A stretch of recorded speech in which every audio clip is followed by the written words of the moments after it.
Sir, sa inyo lang natin pag-usap.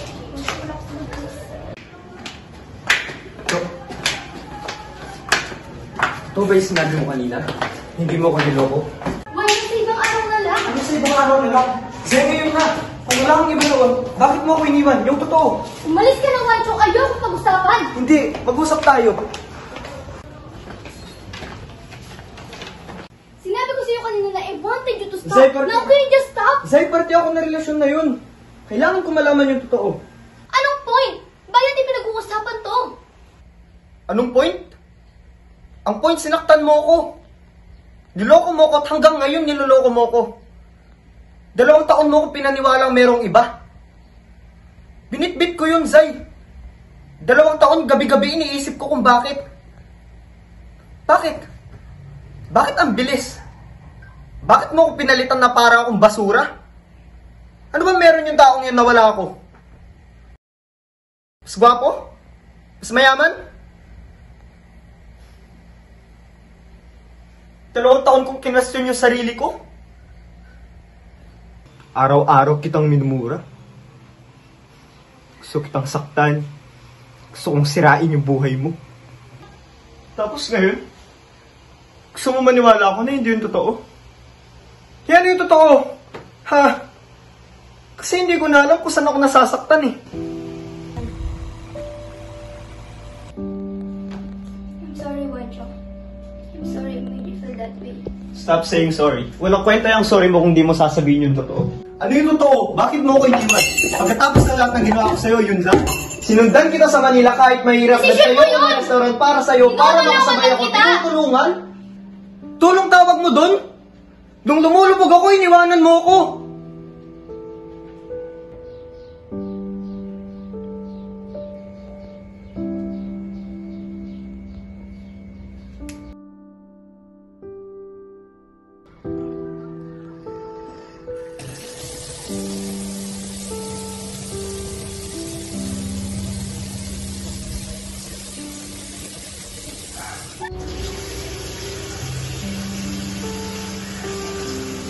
Bang iniiyakan. Ay, gusto ko na malaman ang ano yung totoo. Sa'yo, ano ba mahirap sa pagsabi ng totoo, ha? Kausapin mo ko. Harapin mo ko. Ano yung totoo? Ano yung totoo? Napagod ako! Napagod ako sa kakabuhat sa'yo! Nung lumulubog ka, ayokong marunong ng kasama mo. Wancho, believe me, sinubukan ko. God knows, sinubukan ko tulungan sa anong kaya ko. But I can only do so much. Umabot sa hindi ko na alam kung paano ka tutulungan. Kasi hindi ko alam kung kailan ka babangon. Kung kailan mo tutulungan yung sarili mo. Oo, ginawa mo lahat para sa akin. But I was willing to give up everything for you too, Wancho.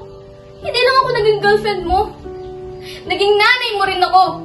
I had to be the adult one in the relationship because you're acting like a child.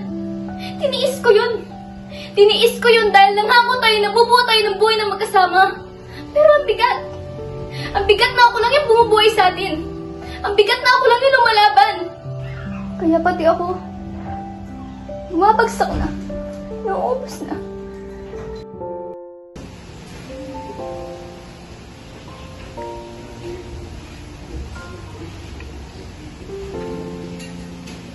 God, I hated loving you so much. I needed you to man up. I needed my boyfriend. I needed my partner back. Pero wala. Gusto mo magpakasal tayo pero we were both miserable. Kaya kung nagalit ka, mas nagalit ako sa sarili ko. Kung nawasak ka, nawasak din ako. You wanted to punish me. I was punishing myself every day kasi bakit ako napagod sa taong mahal ko? Bakit hindi ko kinaya? Someone had to do it. Someone had to end it. Kasi alam kong hindi mo gagawin kasi tama ka. 2 tayo noon. At 2 din tayong malunod kung walang tatapos. I'm sorry, Wancho. I'm sorry. Sorry kung nasaktan kita. I'd call myself 'cause I be